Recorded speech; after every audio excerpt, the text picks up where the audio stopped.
Hey, Motorman here. If you watch this channel on a regular basis, you know that last week I mentioned that I'm going to start a new YouTube channel. It's going to be called Muscle Cars Old and New. And that's what I'm going to do. I'm going to feature all kinds of muscle cars. I love them. And I'm sure if you're a motorcycle enthusiast, you're probably a car enthusiast as well. So you're going to like this channel. But to give you an idea what that channel is going to be about, I'm going to show you this video. It has nothing to do with motorcycles. So if you're here just to see motorcycle tips, tricks, and techniques, I got 1,600 videos on YouTube. You could watch all that.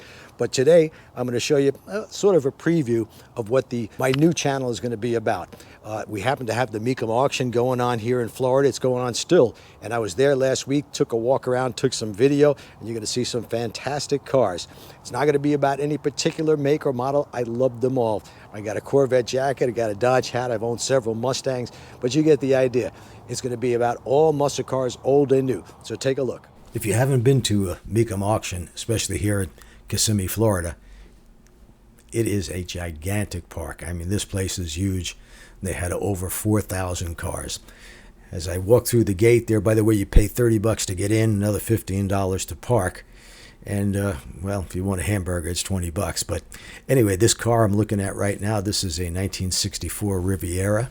And you might say, well, that's not a muscle car, but it does have a 425 horsepower motor and two 4-valve carburetors. So I would put it in that same class. It's a car I've always liked.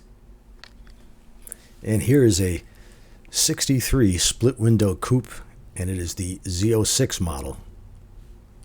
Beautifully restored. I mean, this car looks better than the day it came out of the showroom. It's obviously got a very expensive paint job. Most of the window stickers will show you what they estimate the auction pricing is going to be, but not all of them. This didn't have one on there. I'm guessing this car is extremely rare, the Z06 model, and I would estimate, my personal estimate is about $1 million for this car. Beautiful from every angle. Love the C2 Corvettes, and the amount of split window coupes at this auction is just unbelievable. You wouldn't have thought there were that many made, but I guess there were, because they're all here. There were Corvettes galore at this auction. This particular one is a 58, and that color, I've never seen that color before, but it's called Regal Turquoise. It is supposed to be original color. They estimate this car is going to go for somewhere between $150,000 and $200,000. It is a fuel-injected Corvette. I mean, restored, just magnificent. A paint job like this is anywhere from $20,000 to $30,000. That's just for the paint. And I got that from the Muscle Car Warehouse in Miami, who specializes in Corvettes, and that's about the price they give on a great paint job. And here's a 67 Shelby GT 500. The 500s were equipped with a 428 cubic inch motor. On the Shelbys, they were rated at 355 horsepower. Estimate $275,000 to $300,000. Yes, that is a lot of money. 4-speed, of course.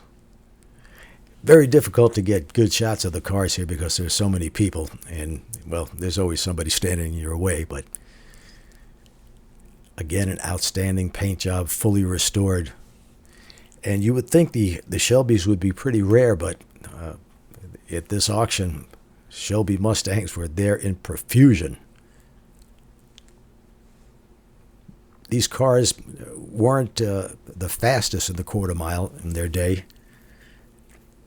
Somewhere around high 14s to very low 15s for this car. And mainly that's because getting them out of the hole when you got a big block, keeping those tires from just going up in smoke, was pretty tough. The polyglass GTs were, well, almost like riding on glass.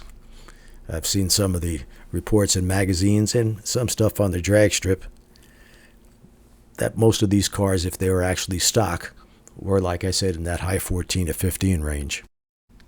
Here's a 67 GT500 going down the drag strip. Though this car is an automatic,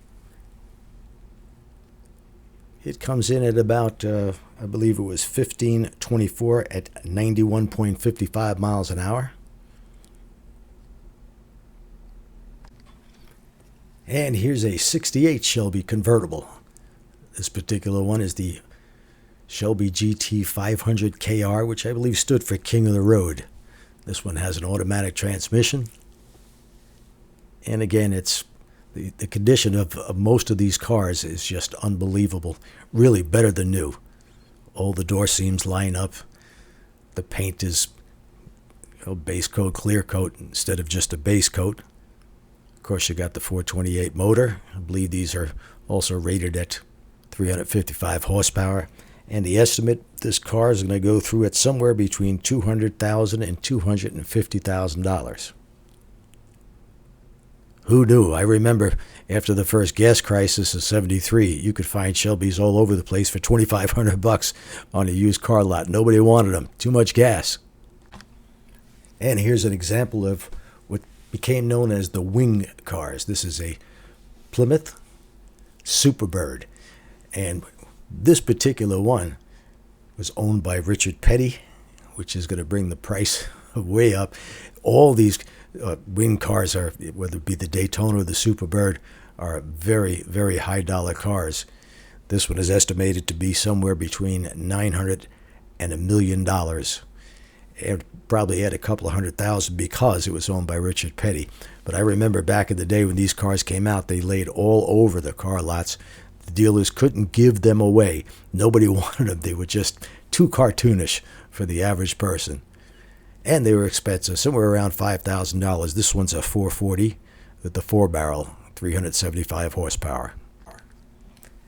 And here we have a 1970 Cuda 446-pack with the shaker hood, 4-speed, plum purple paint. They had some wild paint jobs back in the 70s. White interior. Just an outstanding car. Back then, if you're not familiar with cars from that era, quality control, especially on Chrysler, Plymouth, Dodge vehicles, was just about non-existent. And none of them were great. Ford, Chevy, it didn't matter, but the Chrysler products were about the worst as far as quality control. Original sticker on this well-optioned car was $5,031. Absolutely amazing. But of course, that would be about $35,000 today. Back in '70, there were a lot of cars, Camaros and Firebirds, that you could buy nicely equipped for about $4,200. So quite a bit less than this.